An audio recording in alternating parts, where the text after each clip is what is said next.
ბელარუსის საპრეზიდენტო არჩევნები იყო საქართველოს საგარეო საქმეთა სამინისტროს დღევანდელი ბრიფინგის ერთ-ერთი მთავარი თემაც. მინისტრის მოადგილემ ჟენევის მოლაპარაკებებსა და მალაიზიაში დაკავებული ქართველების შესახებაც ისაუბრა. ბრიფინგს ჩვენი კორესპონდენტი დავით კაკულიაც ესწრებოდა და ის უფრო დეტალურად გაგვაცნობს იმ საკითხებს, რომლებსაც ნინო კალანდაძე პრესკონფერენციაზე შეეხო. დავით, გისმენთ. რაც შეეხება ბელარუსის არჩევნებს, საგარეო საქმეთა სამინისტროს ორშაბათის ტრადიციულ ბრიფინგზე გაკეთდა განცხადება ბელარუსში მიმდინარე საპრეზიდენტო არჩევნების შესახებ. ნინო კალანდაძემ აღნიშნა, რომ საქართველოს ძალიან მნიშვნელოვანია, რომ ბელარუსში საპრეზიდენტო არჩევნები ჩატარდეს დემოკრატიულად, ვინაიდან საქართველოს აქვს კარგი პოლიტიკური და ეკონომიკური თანამშრომლობა ბელარუსთან.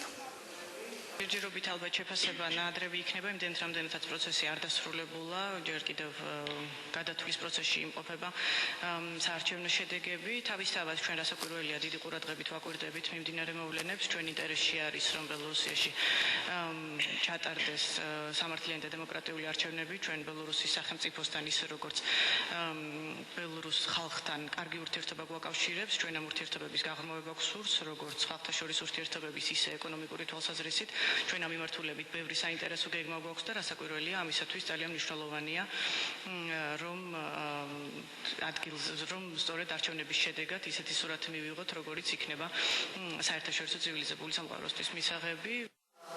კიდევ ერთი განცხადება ნინო კალანდაძემ გააკეთა მალაიზიაში დაკავებულ ქართველ ქალბატონებთან დაკავშირებით. ნინო კალანდაძემ აღნიშნა, რომ ახალი ამ საქმესთან დაკავშირებით ჯერჯერობით არაფერია, ვინაიდან მალაიზიის სასამართლო ელოდება ექსპერტიზის პასუხს. სასამართლო პროცესი არსებით განხილვაზე იცით თქვენ, რომ გადავა მხოლოდ მას შემდეგ, რაც მათ ეკნებათ საბოლოო ჯამში თავიანთი ექსპერტიზის დასკვნა, რომელიც ჯერ კიდევ არ არის დასრულებული, ამიტომ ჩვენ ვარაუდობთ, რომ სასამართლო პროცესი არსებით განხილვამდე კვლავ კიდევ ერთხელ გადაიდება. რაც შეეხება ჩვენს მიერ წარდგენილ დოკუმენტაციას, მალაიზიის მხარემ სიამოვნებით მიიღო და დაგვთანხმდა, რომ აუცილებლად განიხილავს მათ და გულისყურით მოეკიდება, რაც რასაკვირველია არ ნიშნავს იმას, რომ ჩვენ განსაკუთრებული ოპტიმიზმის საფუძველი უნდა გვქონდეს. ჩვენი მხრიდან ვაკეთებთ, რაც შეგვიძლია, ჩვენ მზად ვართ ასევე დამატებით მასალა მივაწოდოთ.